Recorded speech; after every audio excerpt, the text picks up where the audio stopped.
আসসালামু আলাইকুম সুপ্রিয় দর্শক, বার্তা.কমের পক্ষ থেকে আপনাদের জানাই আন্তরিক শুভেচ্ছা।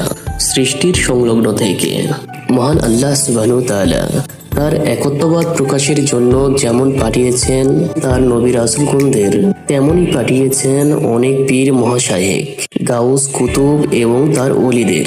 তিনি যেমন দিয়েছেন নবী রাসূলদের অসংখ্য মজেজা, তেমনি তার প্রিয় বান্দাদের দিয়েছেন কিছু অলৌকিক ক্ষমতা।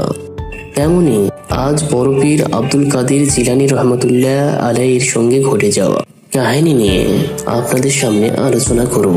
তার আগে আপনাদের কাছে অনুরোধ, দয়া করে চ্যানেলটি সাবস্ক্রাইব করুন এবং কমেন্টস বক্সে আপনার মূল্যবান মতামত